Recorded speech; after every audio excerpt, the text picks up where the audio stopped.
नमस्कार। आज हम बात करेंगे कांग्रेस के वरिष्ठ नेता और पूर्व अध्यक्ष राहुल गांधी की बिहार यात्रा की। राहुल गांधी सोमवार को बिहार की यात्रा पर थे। उन्होंने पदयात्रा की, लेकिन उनकी यात्रा से बिहार की राजनीति में खलबली मच गई। जेडीयू और बीजेपी की तरफ से जिस तरह से बयानबाजी की जा रही है, उससे लगता है कि राहुल गांधी की यात्रा से एनडीए के घटकों में एक हलचल है, एक सुगबुगाहट है। आखिर इसकी वजह क्या है? क्या कांग्रेस बिहार में बेहतर करने जा रही है? क्या बीजेपी और जेडीयू का जो गठबंधन है, मैं कहूँगा उसमें लोक जनशक्ति पार्टी भी है और हम भी है, तो ऐसे में क्या वो गठबंधन विधानसभा चुनाव में कांग्रेस या महागठबंधन से किसी प्रकार की चुनौती का सामना कर रहा है? ऐसा उसे लगता है कि महागठबंधन उनके लिए चुनौती पैदा कर सकती है? क्या कांग्रेस बिहार में प्रदर्शन बेहतर कर सकती है? क्या अगर नीतीश कुमार का जो वोट बैंक खिसकता है, जो 18-19% नीतीश कुमार का वोट बैंक है, जिस पर सबकी निगाहें और सबसे ज़्यादा दावेदारी बीजेपी की है, अगर वो वोट बैंक खिसकता है, क्या राहुल गांधी उसमें कुछ सेंध लगाने में सक्षम होंगे? क्या कांग्रेस उसमें कुछ हासिल कर पाएगी? ये आज एक बड़ा प्रश्न है। देखिए, बिहार की राजनीति को अगर समझें, उसका विश्लेषण करें, तो इतना तो तय है कि एनडीए और इंडिया गठबंधन, जिसे वहाँ पर महागठबंधन कहते हैं, उसके बीच मुकाबला इस बार भी कड़ा होगा। आज तक की स्थिति में अगर हम ये कहें कि जो वक्फ बिल पास हुआ, उससे पहले की स्थिति अगर देखें, तो ऐसा लग रहा था कि एनडीए का अपर हैंड है।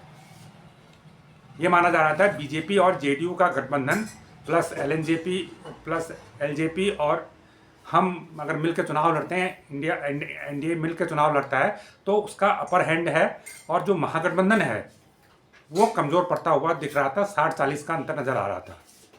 लेकिन वक्फ बिल पे जो राजनीति हुई है, मुस्लिम संगठन पूरा देश भर में लामबंद हुए हैं, इंडिया गठबंधन एकजुट हुआ है, और जिस प्रकार जेडीयू के भीतर इसमें फूट पड़ी है, जेडीयू में एक रार उभर के आई है इंडिया गठबंधन बिल को लेकर, वक्फ विधेयक को लेकर, और जिस प्रकार से जेडीयू के भीतर आवाज़ उठने लगी कि जेडीयू ने इस बिल का समर्थन करके अच्छा नहीं किया, वो चिंताजनक है। उससे एनडीए को एक झटका वहाँ पर बिहार में लगा है। सबसे ज़्यादा नुकसान उसे जेडीयू को उठाना पड़ सकता है। जेडीयू को नुकसान हो सकता है इसका, क्योंकि मुस्लिम भी जेडीयू का एक वोट बैंक है, जिस पर जेडीयू कुछ पॉकेट में, जहाँ पर जेडीयू मुस्लिम वोट को हासिल करता है, नीतीश कुमार की पार्टी उस मुस्लिमों के वोट को हासिल करती थी।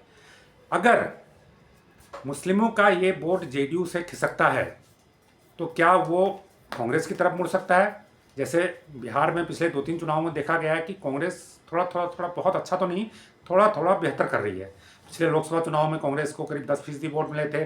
उसकी पहले एक सीट हुआ करती थी 2019 में, 2024 में उसकी सीटें 3 हो गई, और 10% वोट कांग्रेस का बढ़ा है, जबकि कांग्रेस कम सीटों पर चुनाव लड़ी थी। लेकिन अगर कांग्रेस वहाँ पे अपने दम पे सारी सीटों पर चुनाव लड़ती, तो उसका वोट परसेंट और भी ज़्यादा हो सकता था।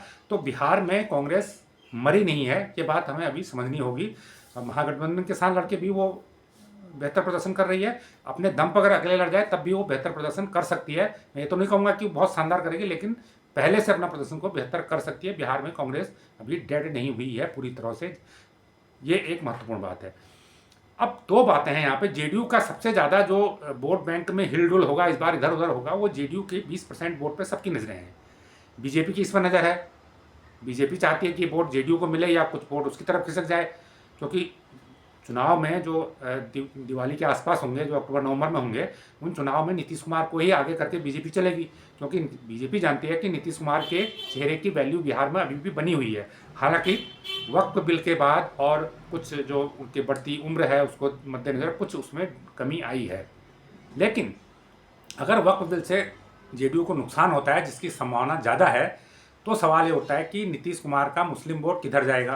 क्या वो आरजेडी की तरफ जाएगा? क्या वो कांग्रेस की तरफ जाएगा? तो कांग्रेस की तरफ भी जाने की संभावना है, बीजेपी की तरफ तो हो जाएगा नहीं। तो कांग्रेस और आरजेडी दोनों को भी जाएगा, तो फायदा उसका महागठबंधन को ही होगा, पहली बात। दूसरी बात है कि जो नीतीश का अपना वोट है, जो उसका अपना वोट बैंक है, इमेज है, इस तरह की बात है। नीतीश कुमार के कभी वो आरजेडी के साथ चले गए, कभी वो बीजेपी के साथ आ गए, पलटू राम की उनकी इमेज बन गई। अगर और फिर बढ़ती उम्र के कारण इधर कुछ बातें ऐसी हो रही लगातार, जिससे लग रहा है कि नीतीश कुमार अब धीरे धीरे उनका स्वास्थ्य साथ नहीं दे रहा है। अगर इससे भी उनको नुकसान होता है, तब भी उनके वोट में किसी दूसरे दल की सेंध लगेगी तो वो वोट किधर जाएगा? क्या वो कांग्रेस की तरफ जाएगा? क्या वो बीजेपी की तरफ भी जा सकता है जो नॉन मुस्लिम वोट है? या फिर वो जो दूसरी आरजेडी या और जो रामविलास पासवान की पार्टी है उसकी तरफ चले जाएगा? ये भी एक प्रश्न है। तो कुल मिला के ये है कि बिहार में जो जेडीयू का वोट है उसमें सेंध लगाने की मुहिम तेज हो रखी है। कांग्रेस भी उसमें दावेदार है और कांग्रेस अगर वहाँ पर ज़्यादा सक्रिय रहती है तो कांग्रेस चूँकि एक बड़ी पार्टी है, एक राष्ट्रीय पार्टी है, तो कांग्रेस के लिए अभी रिवाइव होने की वहाँ पर अच्छी संभावना है, पहले से बेहतर प्रदर्शन करने की संभावनाएं हैं। इसलिए राहुल गांधी अगर फोकस कर रहे हैं बिहार पर, अभी से फोकस करना शुरू कर दिया है, तो ये जो एनडीए गठबंधन है उनके घटक दलों में निश्चित रूप से चिंता पैदा करने वाली बात है। इसीलिए उन्हें मिर्ची लगी हुई है और वो राहुल गांधी की यात्रा को लेकर तरह तरह की बातें कर रहे हैं। किसी ने तो ये तक कहा कि वो पद यात्रा में शामिल होने नहीं आए थे बल्कि शव यात्रा में शामिल होने आए थे। तो इस तरह की जो एक कहते हैं जो खिसियानी बातें होती हैं, तो ये तभी होती हैं जब उन्हें लगता है कि कोई ना कोई हमें नुकसान हो रहा है, इससे हमें नुकसान हो सकता है।